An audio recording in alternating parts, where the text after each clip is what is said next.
Assalamualaikum warahmatullahi wabarakatuh. Selamat datang di Guratan Cerita. Bagaimana kabar kalian semua? Semoga selalu sehat dan dilimpahkan rezeki oleh Allah Subhanahu wa Ta'ala. Amin ya Rabbal 'Alamin. Hal yang tak disangka-sangka yang berkaitan dengan kejadian mistis kerap terjadi di kalangan masyarakat. Hal tersebut juga dialami oleh pasangan muda yang baru menikah yang menempati rumah kontrakan mereka yang baru. Beberapa kejadian ganjil mereka harus alami saat itu.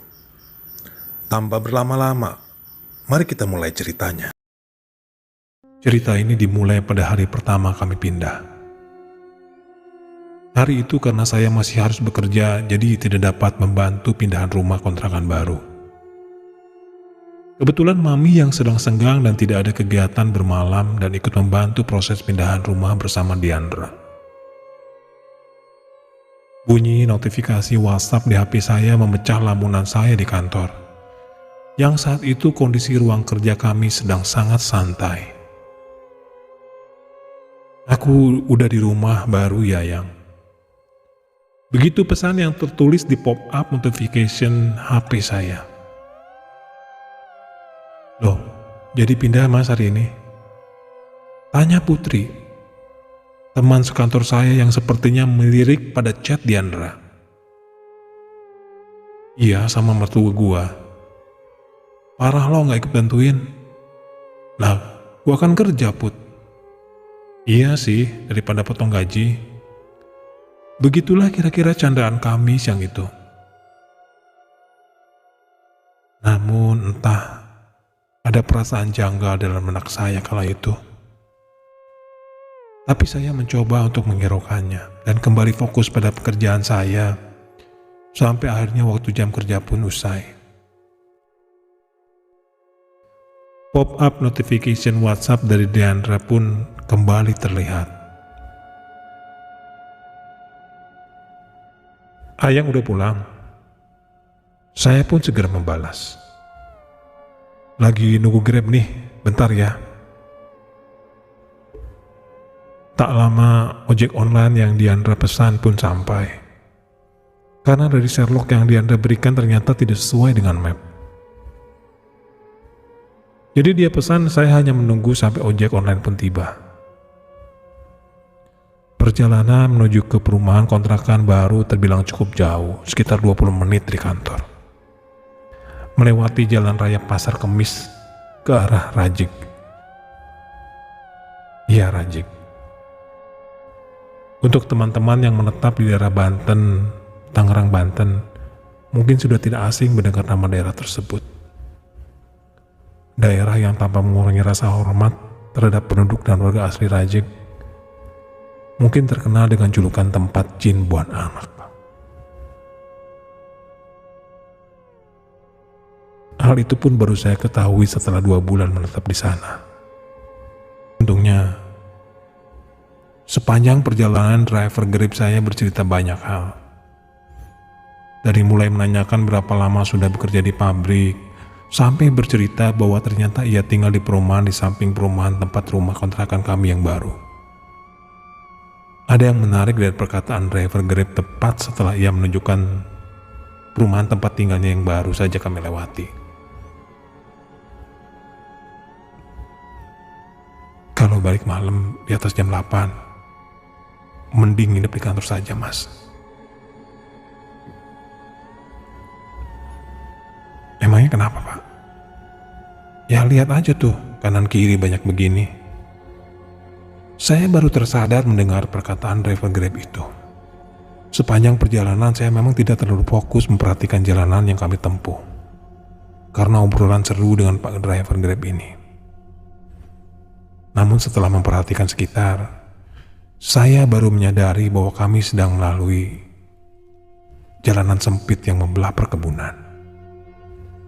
Di sebelah kanan merupakan area luas perkebunan dan beberapa perumahan kecil. Sedangkan di sebelah kiri adalah area sawah yang membentang luas. Perasaan tidak enak mulai muncul kembali. Palingan gara-gara jalanannya, dalam hati. Kami akhirnya berbelok ke arah kanan memasuki gerbang perumahan yang terlihat sudah sangat usang. Di depannya terlihat tulisan, Duta Asri Palem 3. Nah ini mas perumahannya, kecil sih tapi orang-orangnya sopan-sopan. Ucap bapak driver Grab. Sebenarnya untuk ukuran perumahan daerah pedalaman Tangerang, Duta Asri Palem 3 ini bukanlah perumahan yang buruk. Beberapa warga yang terlihat duduk-duduk di depan rumah pun sangat bersahabat, menyapa ketika saya melemparkan senyum sapa. Enak juga ya pak tempatnya. Namun seketika setelah mengucapkan kalimat itu, perasaan tidak enak kembali muncul. Baiklah, dalam kesempatan ini saya ingin menjelaskan sedikit bahwa ya, saya memang beberapa kali bersinggungan dengan hal-hal yang bernuansa gaib. Mungkin karena pengaruh keluarga yang memang sedikit banyak pengalaman dan hubungan dengan hal-hal semacam itu. Tapi jujur, tanpa mengurangi rasa hormat kepada teman-teman di luar sana yang memiliki kemampuan untuk berinteraksi dengan mereka yang hidup di alam berbeda, bagi saya pribadi, mereka ada seperti kita. Mereka pun hidup bersosialisasi layak manusia dengan manusia lainnya. Dan seperti yang selalu papa saya bilang, tujuan jin diciptakan adalah sama seperti manusia, untuk beriman kepada Allah Subhanahu wa Ta'ala. Namun pada hakikatnya mereka pun sama seperti kita. Tujuan mereka ada yang baik dan juga ada yang tidak. Yang baik bertujuan untuk mengingatkan kita selalu kepada Tuhan, sedangkan yang tidak baik bertujuan untuk menjauhkan kita dari Tuhan. Kira-kira seperti itu. Kembali ke ceritanya, perasaan tidak enak kembali muncul seketika kami sampai di penghujung jalan utama di perumahan tersebut. Tepat di samping sebuah musola kecil. Entah apa, namun saya merasakan ada sesuatu yang seakan bersikap waspada akan kehadiran kami. Mau kenalan kali ini. Hanya itu yang terlintas dalam pikiran saya. Saya memang tidak terlalu suka menggubris kehadiran mereka, jadi seperti biasa, saya mencoba menghiraukan perasaan tersebut. Saya pun sampai di depan sebuah rumah dengan pagar hitam dan cat berwarna biru. Pintu rumah itu terbuka lebar dan di dalamnya terlihat mami sedang duduk, bersantai sambil menikmati acara Tonight Show. Makasih banyak ya pak, jangan kapok ya nganterin kalau dapat saya lagi. Santai aja mas, sekalian pulang kan saya. Saya pun turun dari motor dan melangkah mendekati pagar rumah. Assalamualaikum. Waalaikumsalam. Suara Diandra dan Mami terdengar menyambut hangat dari dalam rumah. Namun sayup-sayup, terdengar suara ketiga yang turut menyambut dengan lirih. Kembali saya hiraukan suara itu. Udah sampai Ayang. Sambut Diandra di depan pintu rumah. Iya. Saya pun beranjak masuk menyalami Mami yang bangkit dari duduknya menyambut kedatangan saya. Beberapa hari kami menetap di rumah, tampak normal. Tidak ada yang aneh. Saya berangkat ke kantor pagi hari dan kembali ketika waktu hampir maghrib. Disambut dengan masakan Diandra yang masih hangat. Namun karena satu dan lain hal, untuk 1 bulan lamanya kami hampir tidak pernah pulang ke sana. Kami lebih sering menetap di rumah kakak ipar saya. Kakak tertua Diandra yang kala itu pun bekerja di sebuah manufaktur di Tangerang, namun ia menetap di daerah Lipo Karawaci. Sesekali kami pulang ke rumah kontrakan hanya untuk menetap semalam atau 2 malam dan kembali ke rumah kakak ipar. Pasalnya, rumah dinas yang diberikan oleh kantor kakak ipar saya itu bisa dibilang terlalu besar untuk ditinggali hanya 3 orang anggota keluarga. Sampai pada suatu ketika, kami pulang ke rumah kontrakan. Diandra sudah lebih dulu kembali ke rumah siang harinya, sedangkan saya menyusul setelah jam kerja selesai. Malam itu kami berencana tidur lebih larut, karena keesokan harinya saya libur. Kami berniat menonton film, seperti yang biasa kami lakukan setiap Jumat malam tiba. Ketika itu saya sedang merebahkan badan sejenak di kamar, sedangkan Diandra sedang memasak mie instan untuk menemani tontonan kami nanti. Tiba-tiba terdengar suara Diandra yang memanggil saya dengan nada tinggi. "Ayang!" "Kenapa, Yang?" tanya saya yang kaget terbangun dari tempat tidur.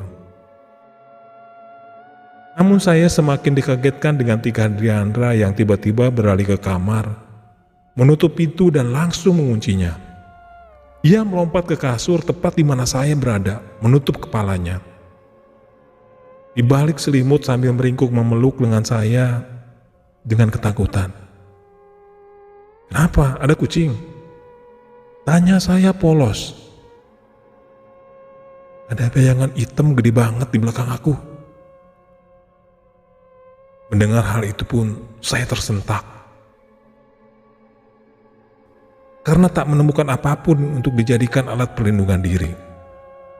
Saya pun mengambil sarung yang tergantung di knob pintu kamar, melilit dan mengikatnya di ujung. "Ayo kita lihat." "Takut, Yang." "Gak apa-apa, ayo lihat bareng-bareng." Kami pun keluar bersama-sama setelah sebelumnya berdoa dan membaca beberapa ayat dan surat pendek yang kami hafal. Kami melihat ke sekeliling dan tak menemukan apapun. Malam itu pun kami lalui dengan perasaan sedikit tenang.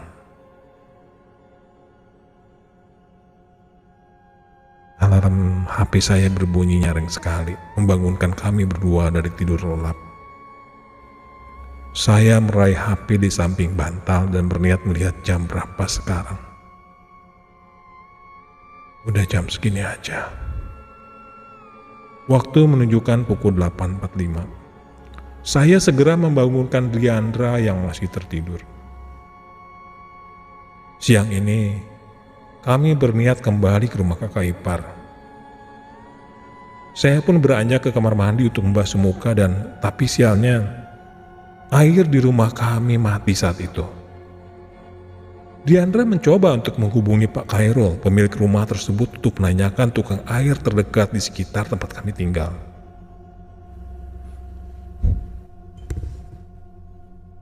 Namun, jawaban yang sedikit lucu dan aneh yang Diandra dapatkan. "Walah Bu, coba periksa keran di pipanya deh. Biasa suka diputer tuh." Namun sayangnya jawaban Pak Khairul itu tidak langsung disampaikan Diandra kepada saya. Dia justru berkata, "Ya Yang, kita siang ini ke tempat AA juga kan? Sini sajalah sekalian Pak Khairul yang mau cek." Saya pun hanya mengiyakan, dan siangnya kami pun kembali ke Karawaci.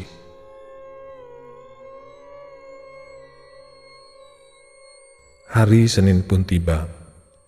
Diandra sudah mengatur waktu pertemuan dengan Pak Khairul di rumah kontrakan. Saya seperti biasa harus bekerja, jadi baru bisa kembali ke rumah kontrakan setelah jam kerja usai.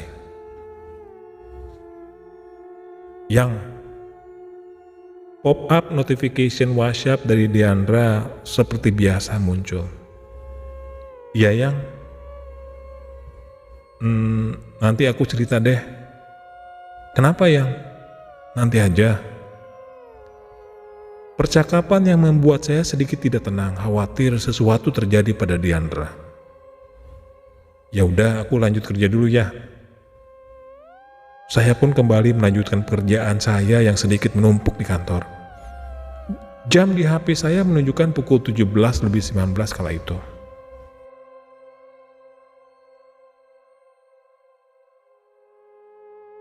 Beberapa rekan kerja saya sudah lebih dulu turun untuk menunggu jemputan. Saya pun bergegas merapikan meja kerja saya dan menyusul mereka ke bawah. Tak begitu lama, driver Grab yang sudah saya pesan pun tiba. Saya segera berpamitan dengan rekan-rekan kerja yang masih menunggu jemputan mereka. Assalamualaikum.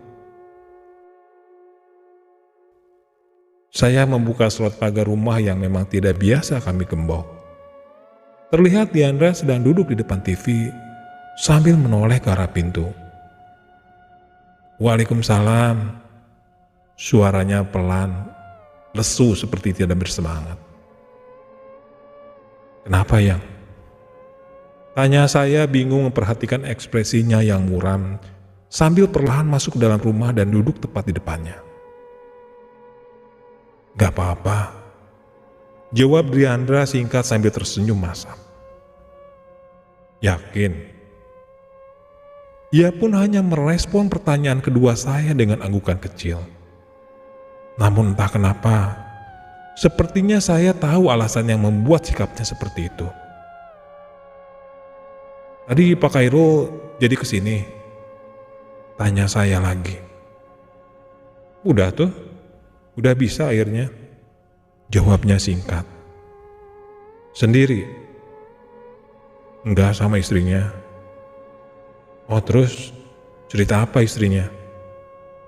Tanya saya. Terkejut mendengar pertanyaan saya, Diandra pun langsung menimpali. Kok kamu tahu? Saya hanya tersenyum. Cerita yang aneh-aneh ya? Tanyanya lagi. Diandra pun hanya mengangguk dan melihat saya. Ia perlahankan membuka mulutnya mencoba menjelaskan apa yang diceritakan oleh istri Pak Khairul. Untuk bagian ini, mungkin lebih nyaman bila saya bacakan dalam sudut pandang istrinya Pak Khairul ya. Gini ceritanya. Aku dan suamiku, Khairul namanya, akhirnya memutuskan untuk pindah dari rumah yang kami beli di Bilangan Tangerang, Banten, demi mendekatkan suamiku dengan pekerjaannya. Namun itu bukanlah satu-satunya alasan bagiku untuk meninggalkan rumah ini sejak pertama kali kami beli rumah ini.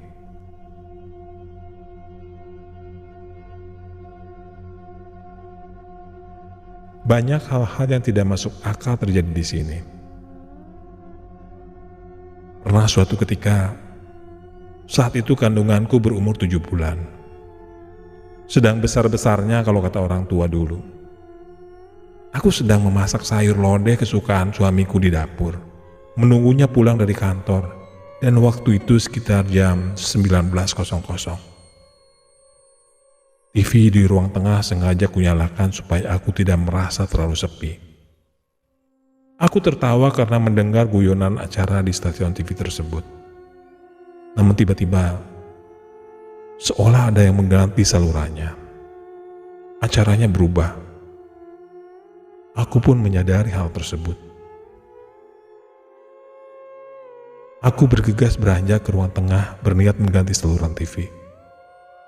Namun sial, ketika aku berbalik yang kulihat hanyalah warna hitam gelap menutupi pandanganku.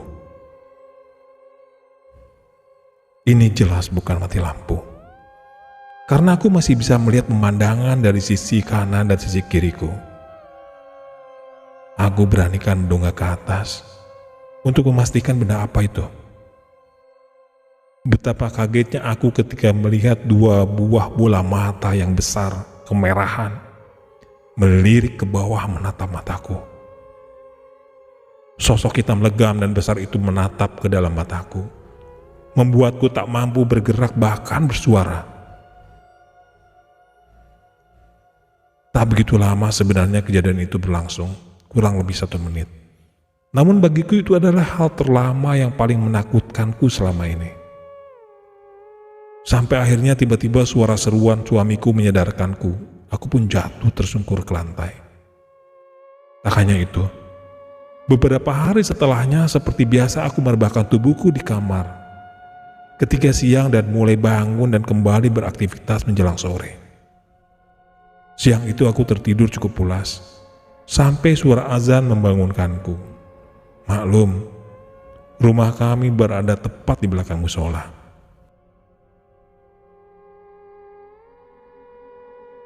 Aku lirik jendela. Terlihat langit perlahan mulai gelap. Astagfirullah, udah maghrib. Aku pun segera membalikkan badanku karena terkejut menyadari aku telah tertidur cukup lama. Tiba-tiba sekujur badanku kaku.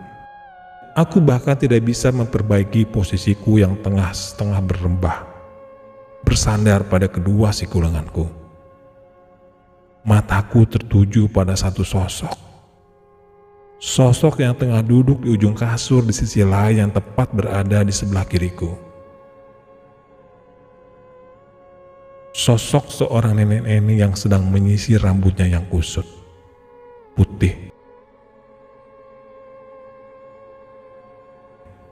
Sosok itu membelakangiku. Namun perlahan terlihat pergerakan pada bagian kepalanya. Jangan nengok, ucapku dalam hati. Namun sosok itu tetap melanjutkan pergerakannya. Perlahan ia menoleh tidak sampai berhadapan denganku, namun matanya melirik tepat kepadaku.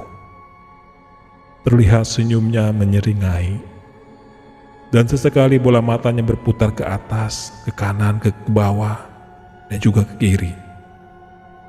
Setiap kali melihat hal itu, aku hanya bisa pingsan dan terbangun beberapa saat kemudian. Namun yang janggal adalah, setelah aku terbangun, baru kusadari bahwa kejadian itu berlangsung bukan di saat maghrib, namun menjelang asar. Ya, aku memang menyebutkan setiap kali, karena hal ini berlangsung tidak hanya sekali atau dua kali, namun hampir setiap hari. Kejadian-kejadian aneh itu tidak berhenti sampai di situ. Beberapa waktu setelah anak kami lahir dan mulai bisa mengoceh, seringkali kami terbangun di tengah malam karena suara tawa dari anak kami. Balita yang terbangun di tengah malam memang bukan hal yang aneh. Namun, apa yang dilakukannya yang membuat semuanya tampak aneh. Biasanya kami temukan anak kami terduduk menghadap sudut tembok kamar sambil mendongak ke atas, melambaikan tangannya sambil tertawa riang. Tapi seperti yang sudah kalian duga pastinya, tidak ada apa-apa di sana. Semakin beranjak besar ketika anak kami sudah mulai bisa berjalan, seringkali ia berlari ketakutan dari dalam kamar dan menuju pagar. Jawaban yang sama selalu aku dapatkan setiap kali menanyakan kepada anakku, apa yang terjadi? Mah, ayah, awalnya aku tidak paham sampai akhirnya kalimat mah ayah terdengar sangat familiar dan perlahan aku pun mulai mencerna maknanya. Mbah galak. Dengan kata lain, bukan hanya aku, namun anakku pun mengalami hal yang sama. Aku terus berusaha menjelaskan kepada suamiku tentang apa yang kami alami setiap kali ia bekerja. Bahkan pengalaman yang sama pun dialami oleh tetangga rumah kami. Tapi suamiku tetap berpikir bahwa itu hanyalah salam perkenalan. Sampai suatu saat ketika suamiku tidak masuk kerja hari itu. Ia sedang merapikan kamar di belakang dapur yang memang dipakai hanya untuk sholat. Aku di kamar bersama anak kami yang masih tertidur. Tiba-tiba terdengar suara suamiku dari arah dapur. Astagfirullah. Tak lama aku melihat suamiku keluar dari kamar tersebut, bergegas menutupnya dan menarikku serta anak kami keluar dari rumah. Aku tak tahu apa yang terjadi, namun dia mengarahkan kami menuju musola di depan. Suamiku segera menemui pengurus musola di sana dan menceritakan apa yang kami alami selama ini. Akhirnya pengurus musola itu pun bersedia membantu dengan meminta pertolongan kepada seseorang kiai yang biasa mengisi kajian di masjid dari perumahan sebelah. Tak begitu lama, sekitar 40 menit, Pak Kiai pun datang. Suamiku segera mengantar Pak Kiai ke rumah. Ia memintaku untuk tetap tinggal di musola bersama anak kami, ditemani dengan beberapa tetangga.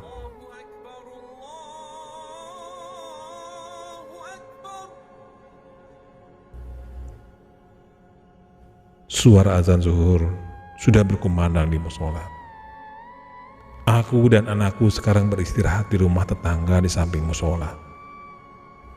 Sudah 3,5 jam berlalu, namun mereka, suamiku, Pak Kiai, dan Pak pengurus musola dan 2 orang tetangga belum juga keluar dari rumah. Assalamualaikum. Terdengar suara salam dari beberapa orang pria di depan rumah tetanggaku. Waalaikumsalam. Kami pun segera menyambut mereka yang terlihat begitu lelah. Suamiku dan para bapak-bapak tersebut telah kembali. Gimana ya? Tanyaku. Alhamdulillah aman. Suamiku menjawab dengan senyuman. Namun entah, aku merasa ini belum selesai. Anehnya tidak satupun dari suamiku maupun bapak-bapak tersebut mau menceritakan apa yang terjadi. Dan yang membuatku semakin aneh adalah 1 minggu setelahnya kami pindah ke daerah Cengkareng. Memang untuk alasan pekerjaan, namun aku merasa ada yang janggal.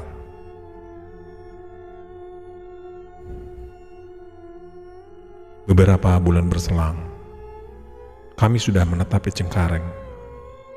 Rumah yang berada di daerah Rajek pun sudah ada yang mengontrak. Pasangan muda kalau kata suamiku. Mereka belum lama menikah dan kebetulan suaminya mendapatkan pekerjaan di sebuah manufaktur di kawasan industri Jatake. Aku sudah pernah bertemu dengan istrinya dan Mami, ibu dari istrinya, ketika pertama mereka pindah ke rumah kami. Siang ini pun kami harus kembali ke rumah itu karena menurut laporan si istri yang mengontrak rumah kami, air di rumah kami sedang mati. Pertama kali mendengar berita itu, perasaanku sudah mulai tidak tenang, seperti ada yang janggal.